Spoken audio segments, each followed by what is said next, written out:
السلام عليكم ومرحبا بكم في فيديو جديد معكم ديليس رفيعه. واليوم ان شاء الله غنشارك معكم تورته بكنه الشوكولا وبالمكسرات بلاباط كتجي هشيشه كتذوب في الفم. ندوزو الان المكونات. غنحتاجو 300 غرام ديال الدقيق، ما يعادل تقريبا 3 ديال الكؤوس ديال العنبه مملوئين. نضيف عليهم خميره الحلويات بوزن 8 غرام، تقريبا ملعقه صغيره.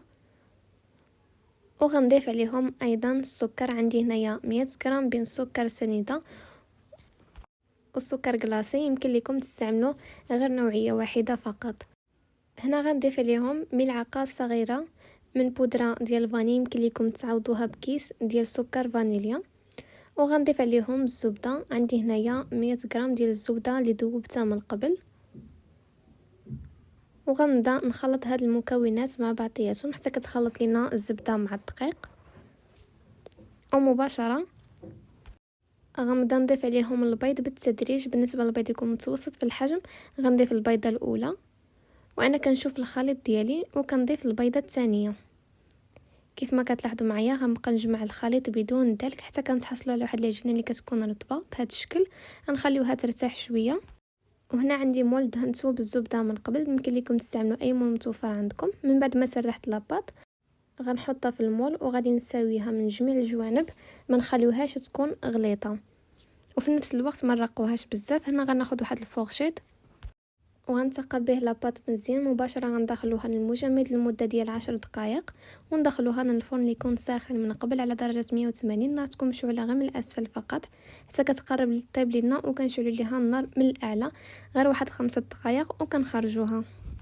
هنا بالنسبه للمكسرات عندي النوازيط، اللوز، اكاجو والكركاع، يمكن لكم تستعملوا اي مكسرات متوفرين عندكم. 50 غرام ديال الشوكولا تكون نوعيه جيده و100 غرام ديال الكريمه السائله. ندوزو الان الطريقه ديال التحضير ديال كان الشوكولا. من بعد ما سخنا الكريمه حتى بدات كتغلي كنضيفوها على الشوكولا مباشره وكنحركو جيدا حتى كيذوب لنا الشكلاط. ومباشره كندخلوها للثلاجه حتى كتبرد لنا هاد الكريمه وكتعقد لنا تماما. هنا من بعد ما شبرات في راسها هاد الكريمه اللي حضرنا كناخذوا الطرب الكهربائي وكنطربوها جيدا. هنا مباشره من بعد ما طابت لنا لاباط ديالنا خليناها حتى كتبرد تماما. غناخذوا هاد الكاناج ديال الشوكولا وغنعملوا به واحد الطبقه اللي تكون رقيقه من الكاناج. هنا بالنسبه للمكسرات غنخلطوهم في واحد الاناء وغادي نحتفظوا بهم على جانب. وغندوزو باش نحضروا الكراميل. غنحتاجوا فيه ملعقتين ديال لاصوص كراميل، يمكن لكم تستعملوا الجاهز ولا اللي كتعدلوا في الدار. ان شاء الله نشارك معكم الطريقه ديال لاصوص كراميل. ضفت ليه ملعقه كبيره مملوءه من الكليكوز وغنضيف عليه ايضا واحد الملعقه ونصف ديال الناباج. غناخذ هذا الاناء وغادي نحطو على نار اللي تكون متوسطه حتى كيبدا بالغليان. وكنضيفوا عليه المكسرات اي نوعيه تكون متوفره عندكم.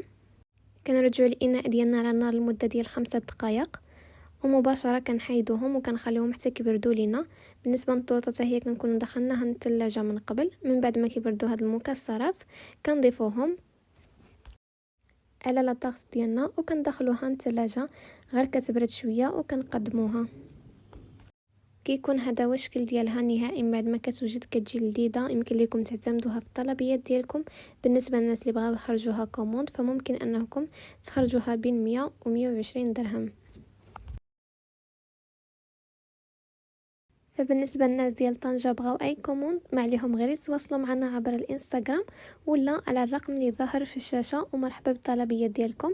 كنتمنى هذا الفيديو نال الاعجاب ديالكم وتكونوا استفدتوا منه، والى فيديو قادم ان شاء الله.